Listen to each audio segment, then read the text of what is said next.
आइए जो है नेक्स्ट क्वेश्चन देखिए, प्रोबेबिलिटी का नेक्स्ट क्वेश्चन है। तो आप लोग ध्यान से देखिए, अगर कोई आपको रिक्वायरमेंट है तो आप कमेंट सेक्शन में जाके सुपर चैट और सुपर थैंक्स के जो है माध्यम से आप मुझसे जो है बात कर सकते हैं। अगर आपकी कोई रिक्वायरमेंट है तो कोशिश करूंगा उसको कंप्लीट करने की, पूरा करने की। ठीक है, देखिए क्या है, from a lot of 10 bulb the question probability का। आइए हम लोग देखते हैं क्या दिया है। From a lot of 10 bulb, 10 bulb का लॉट है, बीच इंक्लूड 3 डिफेक्टिव, मतलब 10 बल्ब टोटल, उसमें से 3 डिफेक्टिव हैं। ठीक है, 10 बल्ब में से 3 डिफेक्टिव बल्ब है, ये बोल रहा है। फिर क्या दिया है, a sample of 2 bulb is drawn at random, और 10 में से 3 बल्ब खराब है और हम लोग को सैंपल दिखाने के लिए, देखने के लिए 2 बल्ब निकालते हैं सिर्फ, और उस बल्ब में से 2 सैंपल में से निकालते हैं। तो बोला क्या है, find the probability distribution of the number of defective bulb. तो ये प्रोबेबिलिटी डिस्ट्रीब्यूशन बताना है कि डिफेक्टिव बल्ब की क्या प्रोबेबिलिटी होगी। ठीक है, क्या होगा, डिफेक्टिव बल्ब की क्या प्रोबेबिलिटी होगी। तो रैंडम वेरिएबल का क्वेश्चन है ये।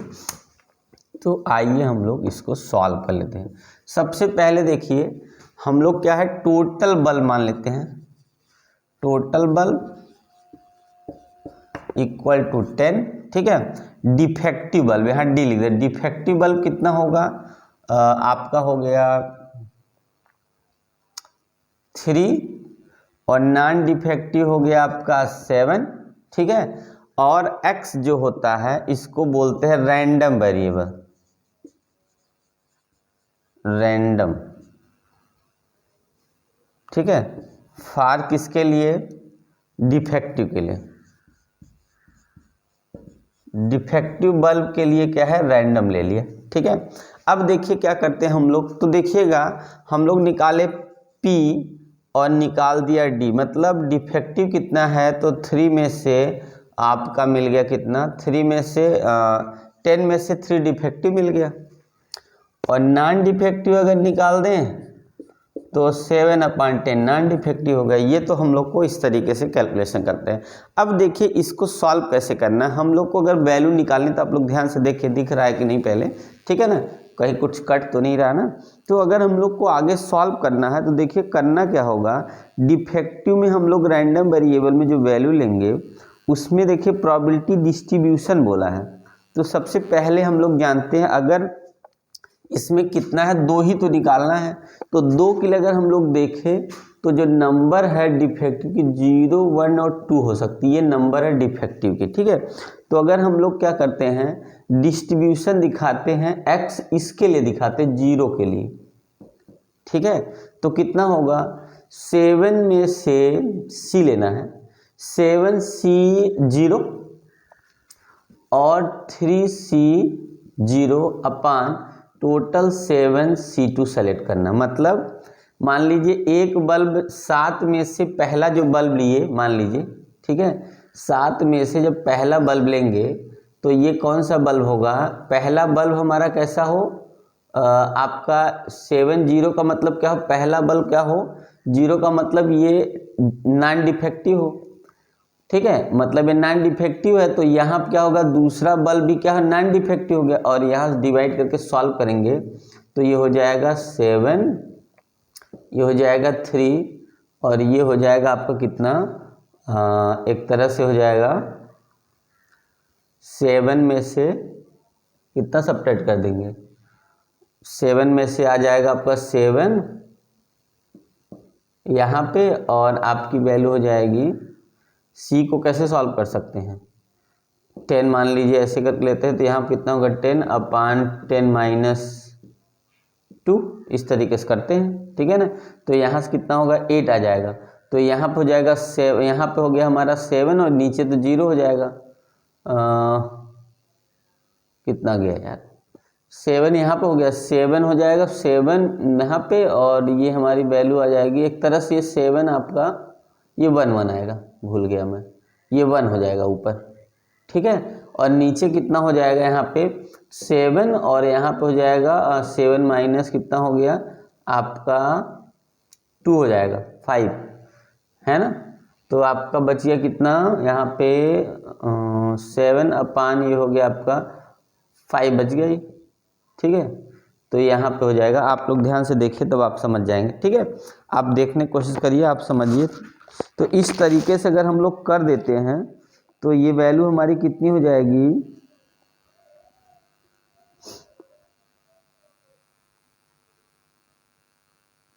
देखिएगा आराम से समझिए।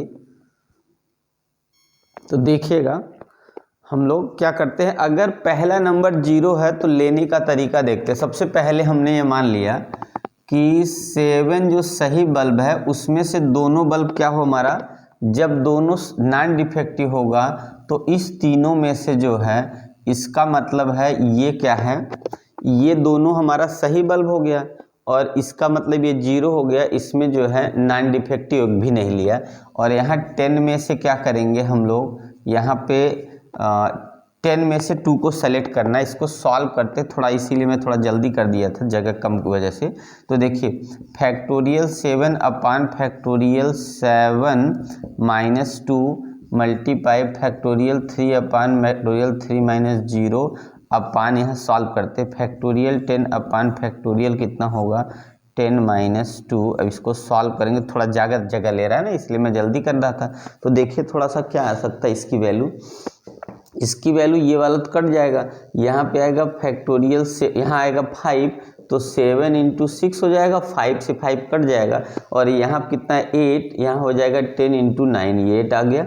और इसको थोड़ा सा और काट देंगे तो 2 यहाँ आ गया, 3 यहाँ आ गया, इसको इससे और थोड़ा काटेंगे तो 5 आ गया। तो ये कितना आ गया हमारा 7 अपान, देखिए आप 15 आ गया, एक ये वैल्यू आ गई 7 अपान 15, पहली वैल्यू है ये 7 अपान 15। अब नेक्स्ट थोड़ा जगह की कमी पड़ेगी तो आप मैं यहाँ दिखाता हूँ। x आप ले लेंगे 1 पे, x 1 पे जब लेंगे तो 7c1 इंटू क्या होगा यहाँ पे 7c, यहाँ पे 3c1 अपान 10c2, ये ऐसे लगेगा। फिर इसको सॉल्व करेंगे, अब ध्यान से देखते हैं, अगर छोटा करते इसको तो यहाँ पे देखिए आएगा कितना लिखना पड़ेगा, फैक्टोरियल 7 अपान फैक्टोरियल 7 माइनस 1 इंटू यहाँ पर होगा फैक्टोरियल 3 अपान फैक्टोरियल 3 माइनस 1 यहाँ पे, फिर अपान यहाँ ले लीजिए वैल्यू। तो आपकी वैल्यू कितनी आ जाएगी, ये 10 यहाँ पे डायरेक्ट लिख सकते हैं हम लोग, कितना हो जाएगा तो 10 मल्टीप्लाई 9, ये इसको लिख सकते हैं। चलिए इसको सॉल्व करेंगे तो यहाँ देखिए आएगा 6 आ जाएगा, तो यहाँ 7 आ जाएगा इसकी वजह से। और यहाँ पे आएगा 2 तो 3 बचेगा यहाँ पे, अपान यहाँ आ गया कितना 10 इंटू 9 आ गया, इसको इससे काट देंगे तो हम लोग का आ जाएगा 3 आ जाएगा। तो ये लगभग आपका अगर 7 अपान कितना आ गया तो 30 आ गया, ठीक है।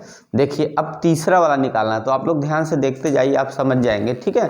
तो आपका पहला होगा 7 अपान, ठीक है, 7 अपान 15, दूसरा आ गया कितना, तो आपका आ गया 7 अपान 15 और दूसरे वाले में कितना हो गया 7, और आपका जो है यहाँ पे 1 है ना, तो 1 में कितना आ जाएगा, 1 पे 2 आ जाएगा। तो यहाँ पे हो गया आपका, ये आपका हो गया यहाँ पे 1 कर दिए तो आपका हो गया 7 इतना, और यहाँ पे आपने कर दिया तो आपका 1 आ गया, तो 1 की वजह से कितना होगा ये, ठीक है। और यहाँ से आपने देखा कि जो है अब ये वैल्यू आ गई कितनी 7 अपान, अभी अगली वैल्यू एक और लेनी है, यहाँ थोड़ा कम जगह है तो आप लोग कोशिश करिए। तो अब हम लोग क्या करते हैं 7, आप ध्यान से देखिए कौन सा लेना है, x2 की वैल्यू लेनी है, ठीक है, x2 की वैल्यू लेनी है। तो x2 के लिए आप सॉल्व करिए, क्या करना है देखिए, सॉल्व कर लीजिए हम लोग। तो यहाँ पे देखिए, यहाँ पे मैं सॉल्व करता हूँ तो थोड़ा सा इरेज करना पड़ेगा, मैं इरेज नहीं करना चाह रहा हूँ, ठीक है। तो देखिए इरेज करने की कोशिश करते हैं। देखिए यहाँ पे हम x3 लिख देते हैं, चलिए 2 ले लेते हैं। तो 2 के लिए यहाँ देखिए, अगर मैं यहाँ रख देता हूँ यहाँ पे मान लिए c, अब यहाँ पे 0 हो जाएगा, जब c 0 होगा तो यहाँ आएगा 1, यहाँ देखिए c यहाँ पे हो जाएगा सेम, और यहाँ पे हो जाएगा कितना 0, तो यहाँ पे आ जाएगा कितना 1 आ जाएगा। और यहाँ पे जब 2 लेंगे, अब ये 2 आ गया तो यहाँ पे आ जाएगा आपका, जब 2 आ जाएगा 3 में से 2 1 आएगा तो 3 इंटू 2 यहाँ आ जाएगा अपान, और इसकी जो वैल्यू है 10 इंटू 9 ये नहीं बदलेगी, यही रहेगी। और यहाँ पे आपको कटेगा ये 5, और यहाँ से कट जाएगा, आपको आ गया कितना 3, तो आपको आ गया 1 अपान 15। तो आपका जो टेबल अब मैं छोटा सा बना दे रहा हूँ यहीं पे, देखिए ऐसे करके अगर वैल्यू हम लोग टेबल देखते हैं तो ये x हो गया और ये px हो गया। तो पहली दूसरी तीसरी वैल्यू ऐसे, तो पहली वैल्यू कितनी हो गई आपकी 7, आपका यहाँ हो गया 0, तो यहाँ 7/15 हो गया, यहाँ हो गया 1, तो आपका हो गया 7/30। जब आपकी वैल्यू हो गई 2 तो आपकी वैल्यू यहाँ से आ गई 1/15। तो ये आपने देखा किस तरीके का डिस्ट्रीब्यूशन, प्रोबेबिलिटी डिस्ट्रीब्यूशन आपको देखने को मिल जाएगा। तो थोड़ा सा डाउट की बात नहीं है, ये थोड़ा सा जगह की दिक्कत है, इसलिए इस तरीके से आपको फार्मूला याद रखना है। देखिए कैसे, पहले वाले के लिए आपको यहाँ क्या करना है, फर्स्ट की प्रोबेबिलिटी जब 0 निकालेंगे तो यहाँ ये मान लेंगे कि ये जो है नॉन डिफेक्टिव होगा, इसमें जो है तब कोई डिफेक्ट, यहाँ क्या है कोई डिफेक्टिव नहीं है, तो यहाँ C2 ले लेंगे, यहाँ 0 लेंगे और इसकी वैल्यू से टोटल से डिवाइड कर देंगे। अब जब दूसरी वैल्यू अगर आपको लेनी है यहाँ से, ये यहाँ से जब x की वैल्यू 1, इसका मतलब एक डिफेक्टिव एक नॉन डिफेक्टिव टोटल से डिवाइड कर देंगे। जब तीसरी वैल्यू लेनी है यहाँ पे, जब दोनों डिफेक्टिव हो तो ये 0 हो जाएगा, यहाँ दोनों डिफेक्टिव की वैल्यू टोटल से डिवाइड करेंगे तो आपकी वैल्यू सॉल्व करेंगे जो भी आएगा। अगर आपको यहाँ हल्की मिस्टेक भी होगी तो आप खुद से सॉल्व करेंगे तो आपका वैल्यू आ जाएगा, ठीक है। अगर आपको नहीं समझ में आता तो आप कमेंट सेक्शन में कमेंट करिएगा। तो आइए हम लोग नेक्स्ट क्वेश्चन लेते हैं ध्यान से, चलिए आगे बढ़ते हैं।